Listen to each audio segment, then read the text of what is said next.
திருவள்ளூர் மீஞ்சூர் கிழக்கு ஒன்றிய திமுக சார்பில் தண்ணீர் பந்தல் திறப்பு. கோடை வெயிலை சமாளிக்க இளநீர், தர்பூசணி, குளிர்பானங்களை வழங்கினர்.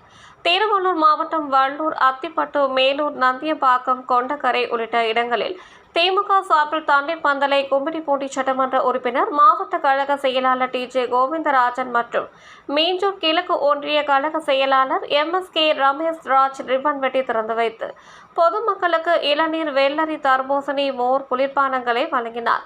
அத்திப்பட்டில் திமுக ஊராட்சி செயலாளரும் ஊராட்சி மன்ற துணைத் தலைவருமான எம்.டி.ஜி. கதிர்வேல், தலைவர் சுகந்தி வடிவேல் ஏற்பாட்டில் தண்ணீர் பந்தலை திறந்து வைத்தனர். இதில் அவைத் தலைவர் பகலவன், தமிழரசன் உள்ளிட்ட முக்கிய நிர்வாகிகள் பலர் பங்கேற்றனர். சுகந்தி வடிவேல், அத்திப்பட்டு ஊராட்சி மன்றத்தினுடைய துணைத் தலைவர் திரு எம்.டி.ஜி.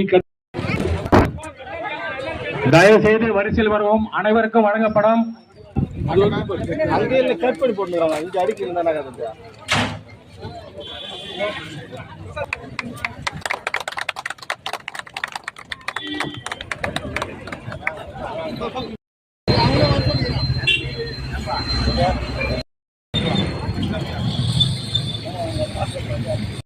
ரமேஷ் ராஜ் அவர்கள் தலைமையில் தண்ணீர் பந்தல் மிக